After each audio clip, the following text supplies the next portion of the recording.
Oi pessoal, sou o professor Almir, da Universidade Federal de Uberlândia, e nós vamos dar continuidade aos nossos estudos aqui, nesse nosso terceiro vídeo, que vai tratar da classificação dos créditos. Nós já vimos que depois de processada a recuperação judicial ou decretada a falência, começa o período de habilitação e verificação de créditos. Isso é feito pelo administrador judicial, e o administrador judicial recebe uma série de documentos do devedor, quando nós temos essas duas fases desses processos. E esses documentos são todos os documentos relativos à escrituração dos negócios do devedor, as comprovações dos créditos, a relação de créditos do devedor, e o administrador judicial tem a função de classificar esses créditos, tem a função de colocar esses créditos em uma ordem de preferência, indicando quem são os credores, qual é o valor do crédito de cada um desses credores e qual é a classificação. Essa ordem de classificação ela é a mesma para todos os processos concursais, recuperação judicial, extrajudicial, falência, e está prevista lá no artigo 83 da Lei de Recuperação Judicial. Então nós temos aqui, primeiro, o crédito trabalhista, com limite de 150 salários por trabalhador, e o crédito com acidente do trabalho, que entra nessa primeira classe de credores. E lembrando que o crédito de acidente do trabalho não tem limite de valores. Depois o crédito com garantia real, limitado ao valor de avaliação do bem gravado, que pode ser uma hipoteca, um penhor, uma alienação fiduciária, quando esses créditos forem habilitados. O crédito tributário, específico com relação aos valores do débito original do tributo, e o restante desse valor das multas, tudo, elas são pagas como créditos de multas ou quirografários. E depois nós temos os créditos quirografários, porque não existe mais crédito com privilégio geral e privilégio especial. Todos os créditos que eram tratados como créditos privilegiados agora são tratados simplesmente como créditos quirografários. Então nós temos depois as multas, contratuais e as penas pecuniárias por infrações de leis penais, administrativas e multas tributárias. Depois nós temos os créditos subordinados, e por fim os juros vencidos depois da decretação de falência. Essa é a classificação que vale para todos os processos concursais. Uma vez classificado o crédito, o administrador judicial, como eu já tinha comentado anteriormente, ele vai publicar a relação de credores. Ele tem que elaborar essa relação de credores para examinar a documentação, para que todos os credores possam examinar, verificar quem está incluído, quem não está incluído no pagamento, se os valores estão corretos, se as habilitações apresentadas vão ser aceitas, e o administrador judicial publica essa relação de credores.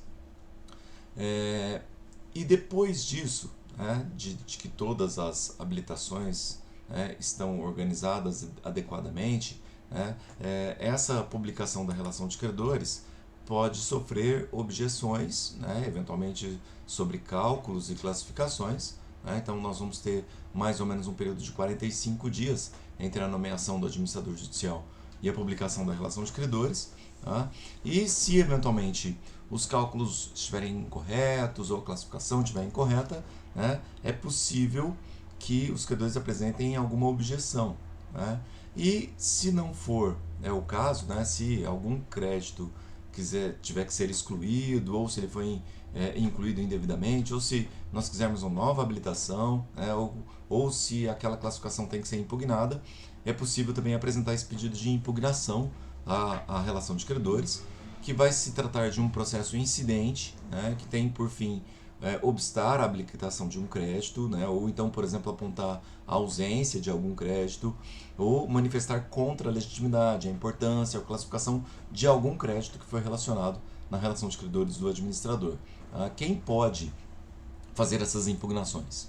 São os próprios credores, de uma forma geral, o comitê de credores, o devedor, os sócios da sociedade devedora, de uma forma geral também, e o Ministério Público. O Ministério Público tem legitimidade para impugnar a classificação de créditos feita pelo administrador judicial. A impugnação vai ser dirigida ao juiz por meio de uma petição. Cada uma das impugnações que forem apresentadas vão sendo autuadas em separado, a não ser que elas versem sobre o mesmo crédito. né? Se nós tivermos várias impugnações do mesmo crédito, como eu falei para vocês, né, ela é sempre autuada de forma conjunta. Qual que é o prazo que o credor tem para apresentar essas impugnações? Depois de apresentado o quadro, a relação de credores do administrador judicial, né, o prazo é de 10 dias para apresentar essas impugnações, né, e depois o juiz vai julgar em separado, né, essas impugnações depois de ouvir, né, tanto o próprio credor, que tem o seu crédito impugnado, o Ministério Público, né, e o devedor e o administrador judicial. Aí nós vamos ter 5 dias para cada um se manifestar depois, né, respeitando o contraditório, né? Então, os credores cujos créditos são impugnados, eles vão ser intimidados para contestar essa impugnação, né? E o prazo é curtinho, é 5 dias. Né? Depois desses 5 dias, aí o juiz vai requerer que o Ministério Público, que o administrador judicial e o Comitê de Credores manifestem também, né? E depois ele decide sobre essa impugnação. Tá? Bom, lembrando que a postulação de inclusão de um crédito segue o mesmo rito de impugnação. Né? É possível que os credores retardatários, né, que não pediram a sua habilitação de crédito no prazo de 15 dias depois do processamento da recuperação judicial ou da decretação da falência, possam fazer isso agora. Né? E depois dessa publicação, né, da relação de credores e do julgamento das impugnações, o juiz vai publicar o quadro geral de credores, né, apresentando de forma definitiva, né, essa relação adequada de credores no processo. Mesmo assim, é possível fazer novos pedidos de habilitação, olha, de alguns credores retardatários. Olha, depois da publicação do quadro geral é possível sim, né, nós termos habilitações, mas aí elas têm que ser através de ações ordinárias. Né? Esses credores retardatários, eles vão ser incluídos no quadro geral de credores, não vai ter um quadro separado para ele, como acontecia, por exemplo, na sistemática da legislação antiga, só que eles vão perder, né, no caso de falência, o direito a rateio, né, e alguns credores perdem o direito a voto na recuperação, com exceção dos créditos trabalhistas. Tá? Essa ação ordinária ela pode ser proposta a qualquer momento, né, claro que antes do encerramento do processo. Né, e depois disso, depois de consolidado o quadro geral de credores, né, o administrador judicial vai homologar esse quadro junto com o juiz, e aí os procedimentos comuns vão ter início, né, no processo tanto de falência quanto de recuperação judicial, seus procedimentos especiais, né, a organização das assembleias, tudo, em cada um dos processos. Tá? Lembrando que existem créditos que não se sujeitam a essa ordem de pagamento da classificação dos créditos, né, que são chamados créditos extraconcursais. Né?